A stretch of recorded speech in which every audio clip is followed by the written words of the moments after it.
നമ്മൾ T V കാണുന്ന കാലം മുതലേ നമുക്കൊരു ഫേവറേറ്റ് ആഡ് ഉണ്ടാവും. നമ്മുടെ ഇമ്രാക്ടിങ്ങിന്റെ ഫേവറേറ്റ് ആഡ് ഏതാന്ന് ചോദിച്ചാലോ?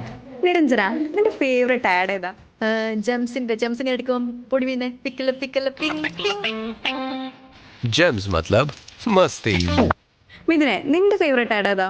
എൻ്റെ ആഡ് മണപ്പുറത്തിൻ്റെ ഒരു ആഡില്ലേ, വീട്ടിൽ സ്വർണ്ണം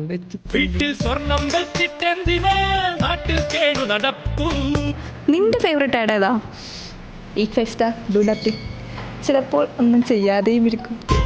Eat 5 star, do nothing. Rinsha, ഇനി നീ പറ, നിന്റെ ഫേവറേറ്റ് ആഡ് ഏതാ? എൻ്റെ ആഡ് വിശന്നാൽ നിങ്ങളുടേത്. വിശന്നാൽ നിങ്ങളുടേതാകും. അഭിരാമി, നിന്റെ ഫേവറേറ്റ് ആഡ് ഏതാ? പണ്ട് നമ്മുടെ ടി വിയിൽ ക്യാബ്രേ ഡയറിങ്സിൻ്റെ ഒരു ആട്ടുണ്ടായിരുന്നു, ഒരു മോനെ മനസ്സിൽ ലഡ്ഡു പൊട്ടി. मन में दूसरा लड्डू फूटा.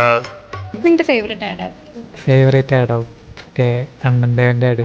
ഉയരം കൂടുന്നവരും ചായയുടെ സ്വാദ് കൂടും. ഉയരം കൂടുന്തോറും ചായക്ക് സ്വാദ് കൂടും. നിങ്ങളുടെ ഫേവറേറ്റ് ആഡ് ഏതാ? ഫേവറേറ്റ് ആഡ് ശീമാട്ടിയുടെ ഫോറസ്റ്റുള്ള ആഡുണ്ട്. നിന്റെ ഫേവറേറ്റ് ആഡ് ഏതാ? എൻ്റെ ഫേവറേറ്റ് ആഡ് മറ്റേ സെൻട്രൽ ഫുഡിൻ്റെ ആഡില്ലേ, തബല മുട്ടുന്നു.